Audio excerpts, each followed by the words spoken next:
Bonsai অসমৰ উদ্যোগত অভিনয় আচাৰ্য ব্ৰজনাথ শৰ্মা সোঁৱৰণী পঞ্চম বাৰ্ষিক পথাৰ নাটমেলা বৰপেটা জিলাৰ সৰভোগ আৰক্ষী থানাৰ অন্তৰ্গত দক্ষিণ গণকগাড়ীৰ নধিয়াপাৰা ধনেশ্বৰী আলিৰ দাঁতিত যতীন্দ্ৰনাথ দাস সোঁৱৰণী ক্ষেত্ৰত ৩ আৰু ৪ ফেব্ৰুৱাৰী তাৰিখ দুদিনীয়া কাৰ্যসূচীৰে বনসাই অসমৰ উদ্যোগত অভিনয় আচাৰ্য ব্ৰজনাথ শৰ্মা সোঁৱৰণী পঞ্চম বাৰ্ষিক পথাৰ নাটমেলা অনুষ্ঠিত কৰা হৈছে। প্ৰথম দিনা ও ফুল আৰু থিয়েটাৰ লেব কোচবিহাৰৰ নিবেদন বিশিষ্ট নাট্যকৰ্মী প্ৰশান্ত সূত্ৰধাৰৰ অভিনয়েৰে আৰু পৰিকল্পনাৰে XYZ মঞ্চস্থ কৰে। ইয়াৰ লগতে এখন স্মৃতি গ্ৰন্থ উন্মোচন কৰাৰ লগতে কেইবাজনো বিশিষ্ট ব্যক্তিক সম্বৰ্ধনা জনায়। প্ৰথম দিন আমি ইতিমধ্যে 4টা বছৰ পাৰ কৰিছোঁ। অসমৰ সৰভোগ বৰনগৰ বৰপেটা জিলাকে ধৰি অসমৰ বিভিন্ন প্ৰান্তত ইতিমধ্যে আমাৰ সৰভোগৰ দক্ষিণ গণকগাড়ীত যে আমি পথাৰ নাটমেলা পাতোঁ সেই সম্পৰ্কে প্ৰচাৰ হৈছে, লাহে লাহে প্ৰচাৰ হ'বলৈ গৈ আছে।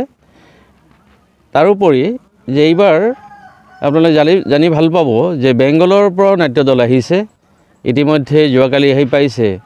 দুদিনীয়া কাৰ্যসূচী আমি ৰাখিছোঁ। এইবাৰ 2 দিনে 4খন নাটক মঞ্চস্থ হ'ব।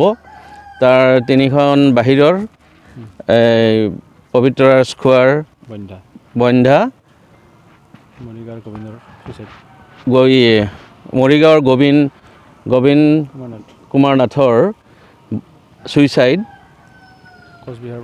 আৰু কোচবিহাৰৰ যিখন নাটক আহিব সেইটো XYZ, গতিকে প্ৰশান্ত সূত্ৰধাৰৰ আৰু আমাৰ বনসাই অসমৰ যিসকল নাটকৰ পৰীক্ষাৰ্থী আছে তেওঁলোকে এটা মঞ্চস্থ কৰিব ফুল আমাৰ মুখ্য সম্পাদক ডাঙৰীয়াই পৰিচালনা কৰিছে। পৰিচালক হিচাপে সেই নাটকৰ দায়িত্ব পালন কৰিছে। সৰভোগৰ পৰা সহিজুল আলীৰ ৰিপৰ্ট DA 365